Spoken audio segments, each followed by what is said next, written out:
accordance with the Open Public Meetings Act, the Little Lake Harbor Board of Education is to be posted. Yeah. Cause to be posted at the office of the Board of Education located at 307 Frog Pond Road, Little Lake Harbor, New Jersey, and faxed on January 8, 2020 to the Asbury Park Press, Atlantic City Press, and to the office of the Municipal Clerk of Little Lake Harbor. A meeting notice sent forth the time, date, and location of this meeting. Roll call. Dr. Snyder? Here. Mr. Keeb? Here. Mrs. Palin? Here. Participating virtually, thank you. Mrs. Roth? Here. Mr. Balone? Here. Mr. Zimmerman? Who will be marked absent, and Mrs. Januzzi. Here. Okay, go ahead. Recommend a motion to approve the September 21st, 2020 agenda. Can I have a motion? Motion. Can I have a second? Are there any questions? All in favor of approving the agenda as presented, say aye. Aye. Aye. Opposed? That motion carries. Recommend motion to approve the following minutes: August 17, 2020, and August 26, 2020 minutes. Can I have a motion? Can I have a second?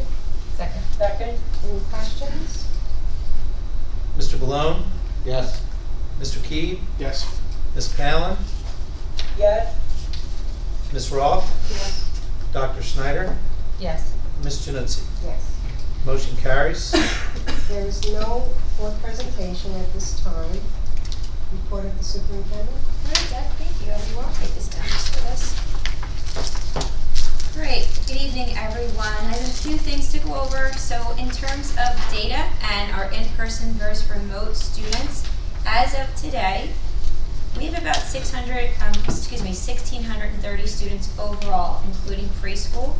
Preschool is 5 days a week in person. We have some virtual preschoolers, but between from kindergarten to 6th grade, we have a total of 356 all virtual learners right now. So the other students are on that AV rotation.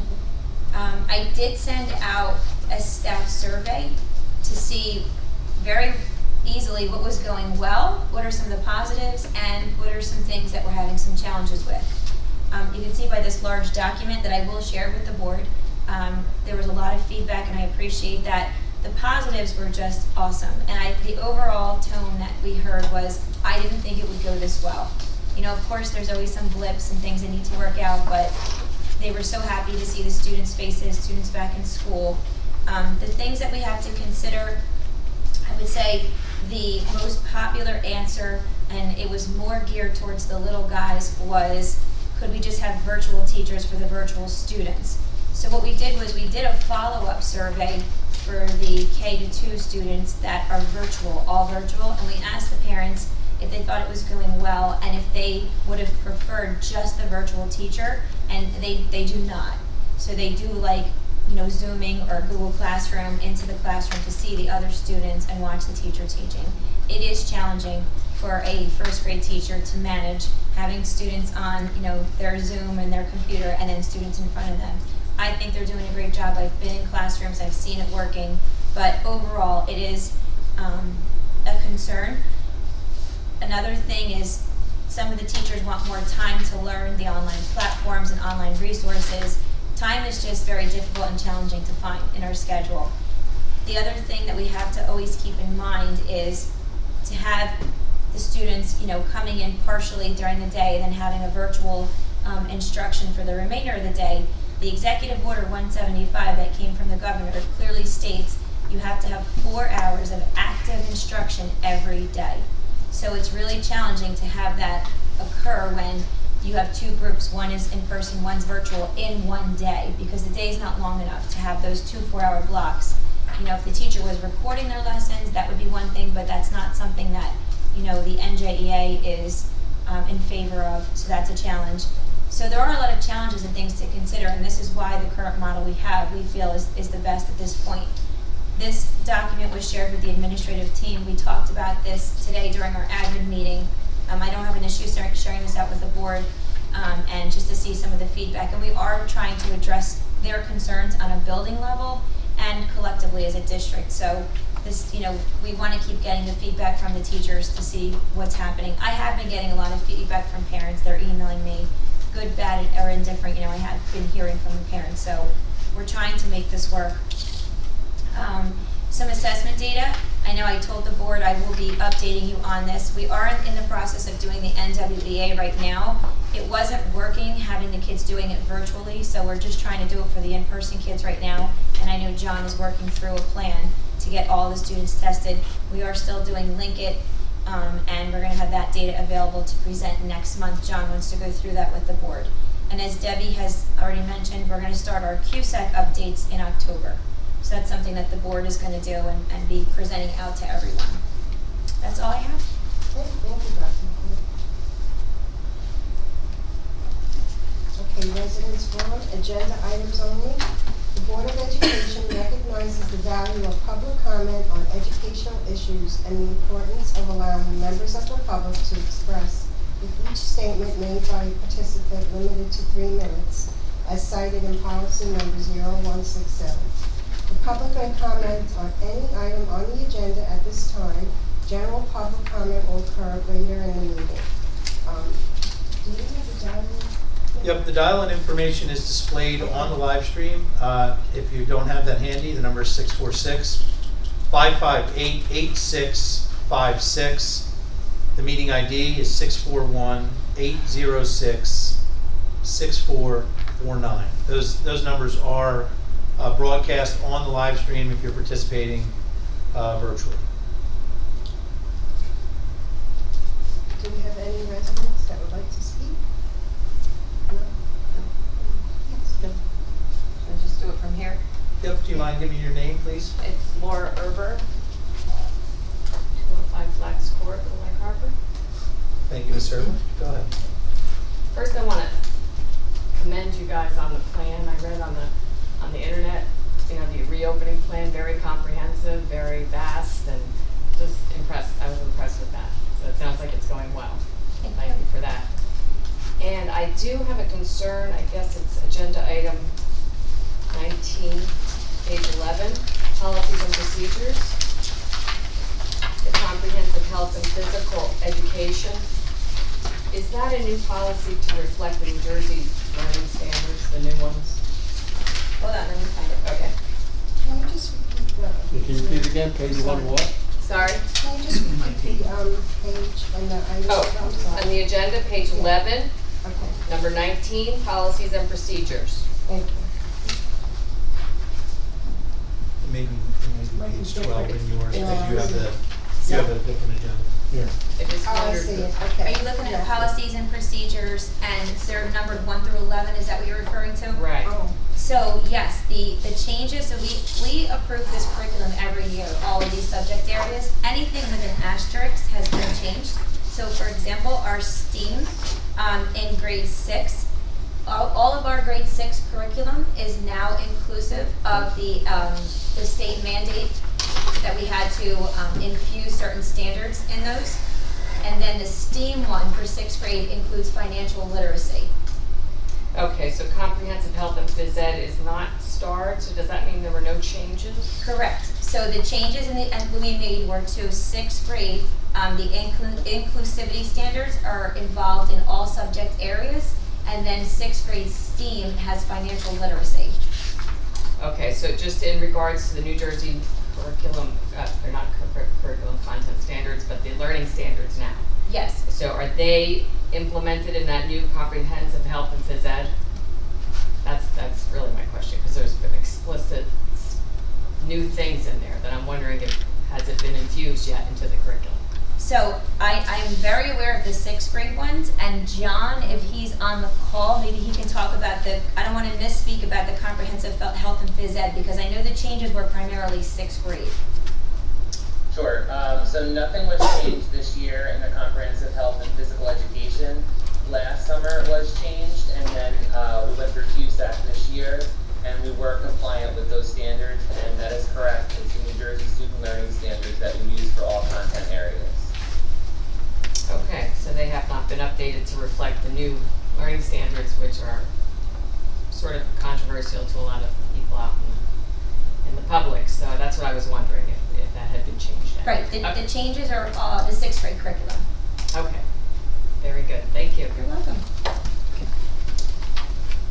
Anybody else? Do we have anybody online? Let me just double check.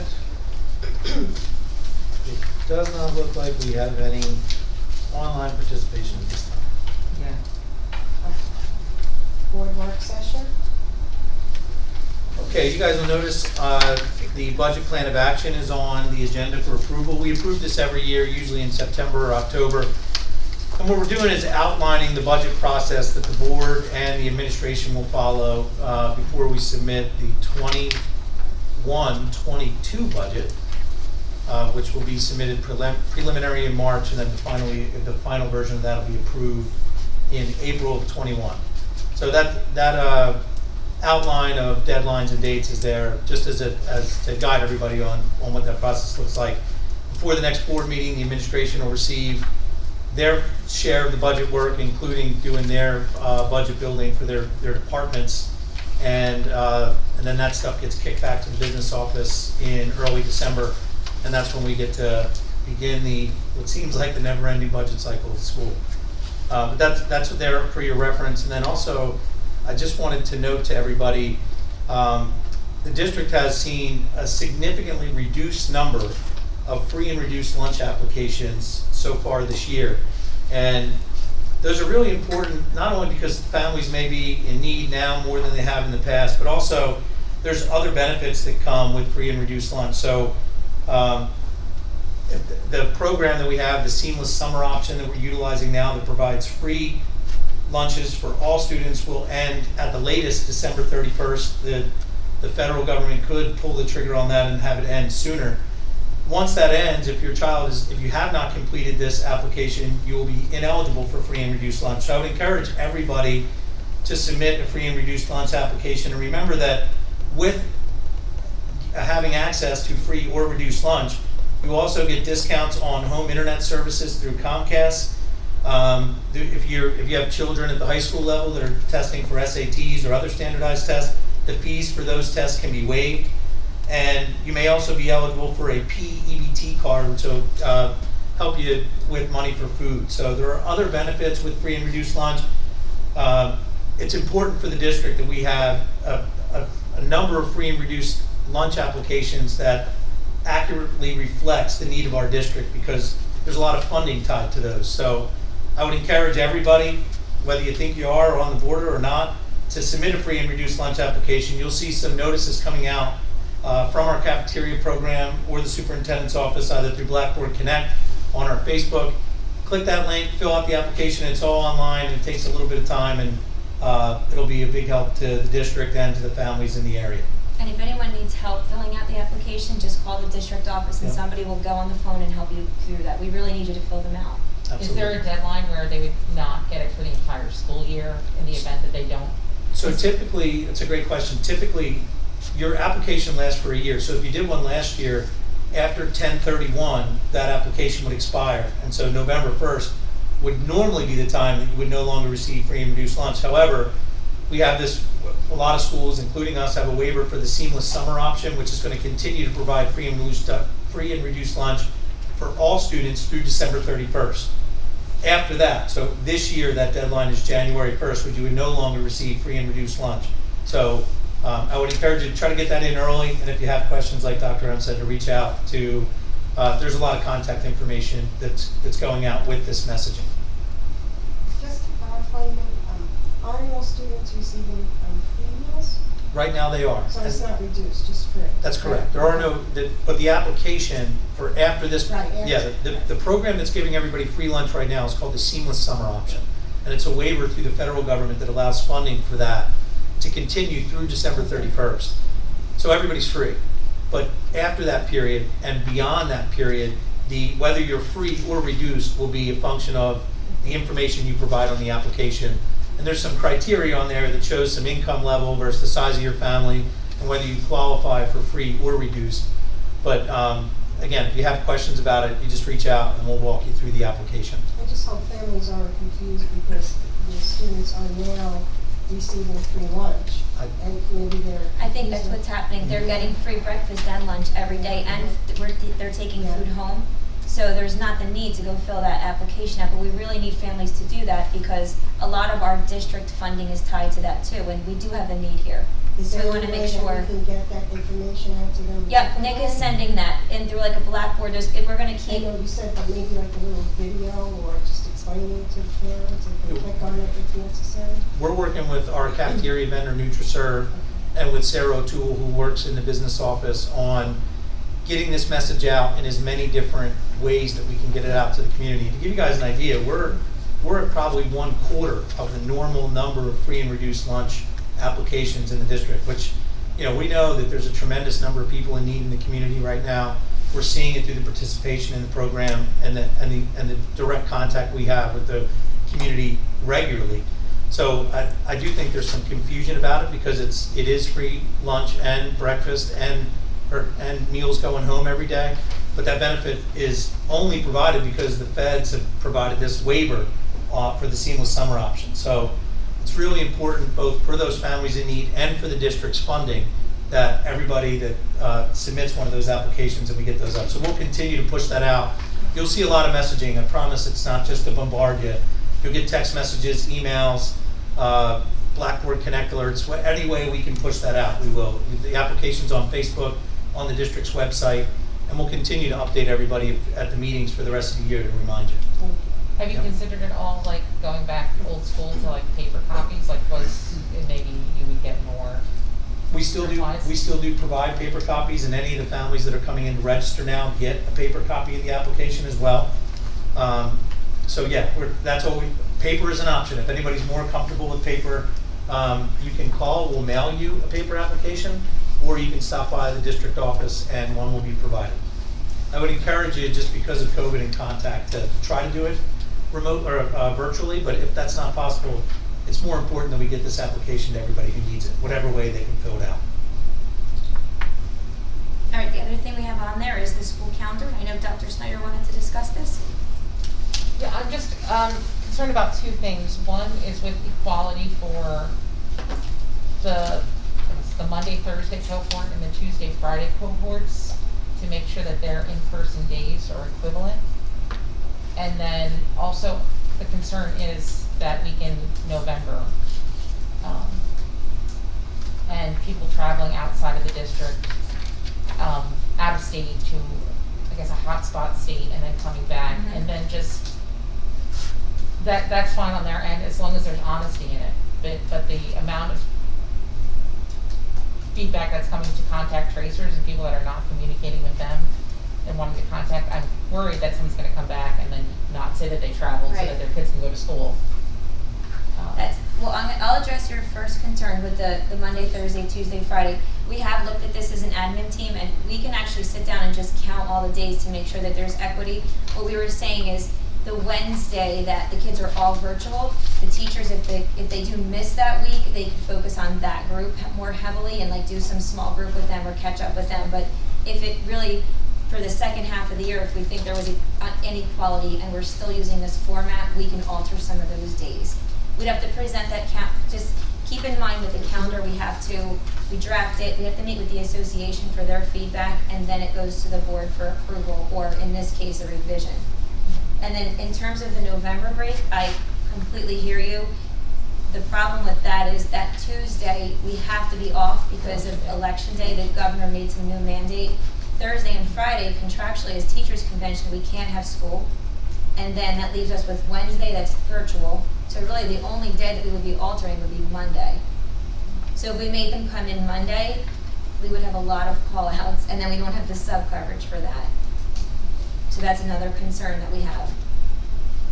I guess I'm just also trying to get these kids in a rhythm for the year. Right, yeah. I know that like with spring break, having been virtual then, and I think, I guess too, the question is if you surveyed people, would rather get out earlier in the hopes that life is going to be better. break out But it is by really, next all you're Tuesday. talking about is one day, that Monday, because Tuesday we have to be closed, Thursday and Friday contractually we can't be open. You know it's Wednesday, virtual?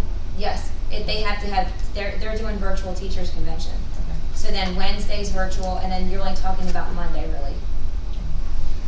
And I just wanted to add, I think it's so frustrating in a way for all of us to control what people do, what families do. But, I know there's so many families that are traveling over the weekends right now, and we don't know where they are. I don't know. And then the kids come back, on Monday. So if that's a hard thing to, I mean, I myself feel frustrated with it. I don't know how we can control anything like that. It's very difficult. And then we're still keeping the half days in the calendar for parent-teacher conferences? As of right now, yes, because the teachers are still gonna have to do them, and that also is in their contract. But I mean, would we wanna consider moving those to Wednesdays since those are? We could move them, yeah, we could look at that, and we'll just write that down so when we look at it. We could move them to make it more, like you said, on Wednesdays, we're already virtual. Right, and then we already have currently 3 half days, and then if we move, All right, let me speak with the admin team, and then I'm meeting with the association president either this week or early next week. Anything else for Board of the Whole that anyone wants to talk about? Can I talk about one more thing? Sure. Right, because I was reading the curriculum that you sent me, Yep. with inclusivity, and what I had asked. Is that something that we wanna, so inclusivity is regard to the new curriculum with regards to,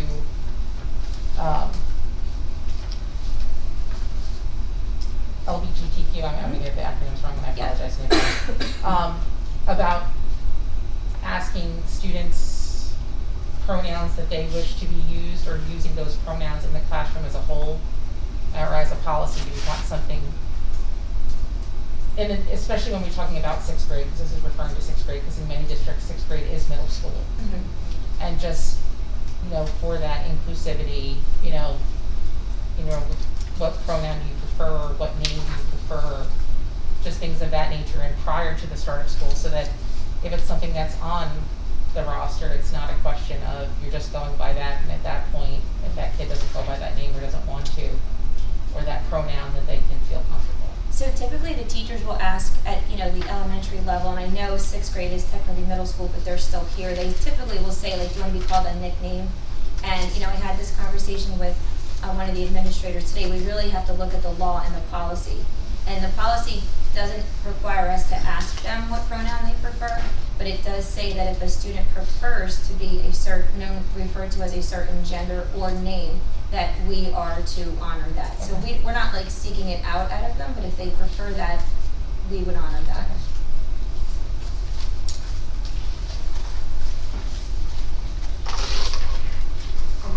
Yeah, I think so. Okay, finance, recommend motion to approve finance items A through W. Can I have a motion? Motion. Can I have a second? Second. Any questions? All right, let me just scroll down here. Mr. Malone, Yes. Mr. Key, Yes. Ms. Palin, Yes. Ms. Roth, Yes. Dr. Snyder, Yes. Ms. Januzzi. Yes. The motion carries. Recommend a motion to approve facilities, item A. Can I have a motion? Motion. Motion. Can I have a second? I have Ms. Palin on the second. Are there any questions? I have a question. What happens to that equipment that's deemed obsolete? Does We- it get sold? Does it Yeah, get it's away? broke, we can't use it. I Can't mean, use it, the right. tech team will keep what they can for parts. Mhm. If it's at, like, we call it end of life, sometimes we'll give them to students that they can just keep, and we don't want them back. Mhm. But typically, we have a company that comes in and buys old scrap. Oh, okay. So we do get some money for it, but Right. these are like end of life devices. Yeah. Yeah, it's one of three. And It's they're in either the computer graveyard. discarded, donated, or sold. Right. And if it's got any value, we try to sell it. If we sell it, it's sold on Gov Deals. which is an auction site where government entities place products that they obsolete for sale. Recommend the motion to approve. Hold on, we need to vote on that facilities item, I'm sorry. Mr. Malone? Yes. Mr. Key? Yes. Ms. Palin? Yes.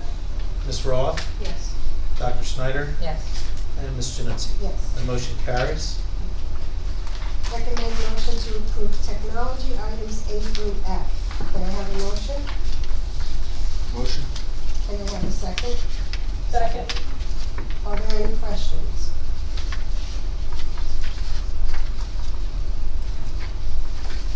Sorry, I'm just trying to I'm sorry. keep up virtually Too here. fast. Mr. Malone? Yes. Mr. Key? Yes. Ms. Palin? Yes. Ms. Roth? Yes. Dr. Snyder? Yes. And Ms. Januzzi? Yes. That motion carries. Those motions carry, I'm sorry. New business? Do you have it? Informational items, the following items are being presented for informational purposes. The community school financials for the month of August 2020, correspondence from Mr. Cole, facilities manager, and NutriServe financials for the month of July and August. Personnel. Recommend a motion to approve personnel items A through L. Can I have a motion? Motion. Can I have a second? That was Ms. Palin virtually. Okay.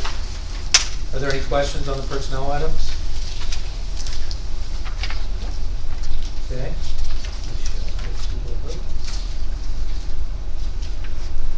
Mr. Malone? Yes. Mr. Key? Yes. Ms. Palin?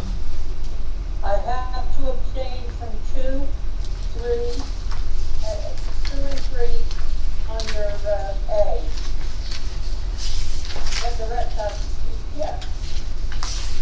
Your abstentions are noted, thank you. Ms. Roth? Yes. Dr. Snyder? Yes. Ms. Januzzi? Yes, Those motions carried. we do not have any HIV items at this time. Policies and procedures, recommend motion to approve policies and procedures items A through F. Can I have a motion? Motion. Can I have a second? Second. Any questions? Okay, Mr. Malone? Yes. Mr. Key? Yes. Ms. Palin? Yes. Ms. Roth? Yes. Dr. Snyder? Yes. And Ms. Januzzi? Yes. Those motions carried. Informational items, the following items are being presented for informational purposes. Enrollment, attendance reports, and emergency safety drills. Public comment. The floor is now open to members of the public. The Board of Education recognizes the value of public comment on educational issues and the importance of allowing members of the public to express with each statement made by a participant limited to 3 minutes as cited in policy number 0167. There is a sign-in sheet located at the podium. Please sign in before you speak, and the dial-in number is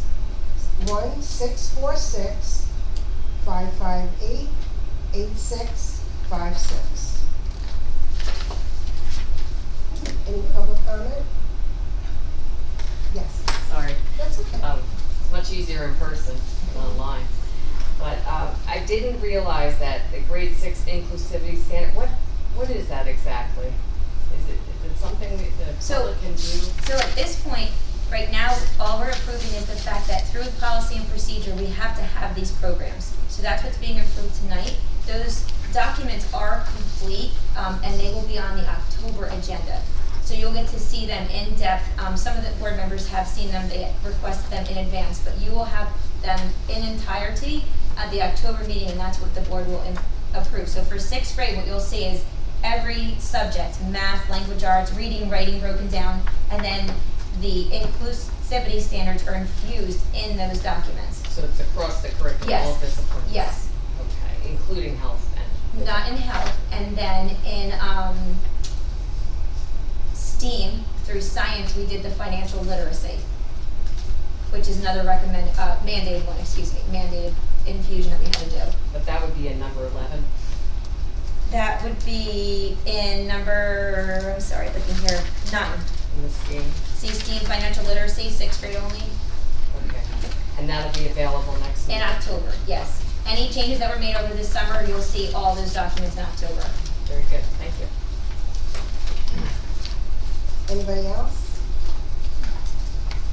Just double check the online feed real quick. Nope, still the same number of participants. That's our admin team and Ms. Palin still. All right. Real quick, Nick, there are 2 people in the waiting room. Okay. Oh, whoa. There's somebody with the initials MD, I can admit them. I don't know. Yeah, I'm sorry. Go ahead and do that. My apologies. MD is now been admitted, so if you can please state your name and if you have any public comments.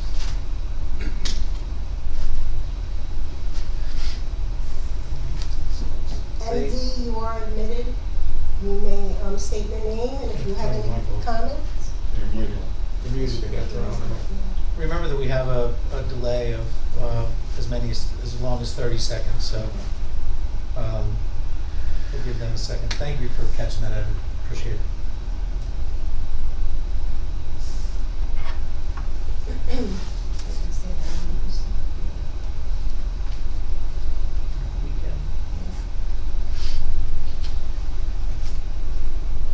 To the participant with the initials MD that's been admitted into the meeting, just let us know if you have a public comment for the Board of Education at this time, please.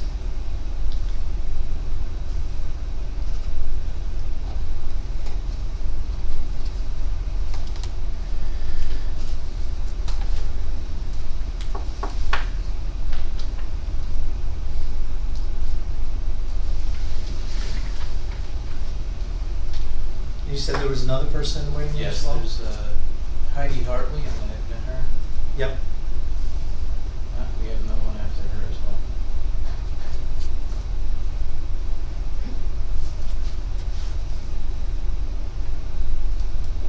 Okay, and if we have a couple people that come online at the same time, we'll address that. But Ms. Heidi Hartley has been admitted. Ms. Hartley, do you have a comment for the public comment portion of tonight's agenda?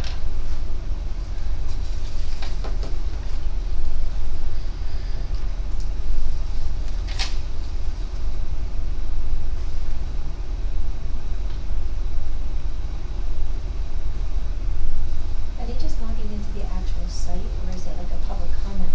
No, they could just be watching the live stream. Right, watching, Yeah. they're probably just watching it. Yeah, they might not have, just because they're here doesn't mean Right. they've lined in for public comment. I don't have anything in the chat either at this time. I'm glad Miss Hartley's on because that means her hotspots are working. 'Cause we had some problems with those. So, it's been more than 30 seconds and we haven't heard from MD or Hartley, so I'd recommend at this time that we move to the... Unless you got one more. One more, okay. You got one more? I'm not seeing it. Someone is trying to connect it to the board. And I wonder if they That's could, if a they could put admin something in the one. chat room if they want to speak. You're welcome to utilize the chat feature if you'd like to these members of the public who may like to speak and could be having connectivity issues.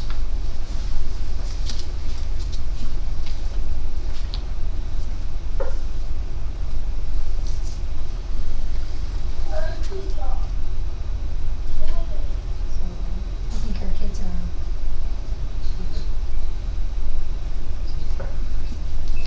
What was the name of that last one that joined in? Ed? Soletto? Soletto, yep, there we go.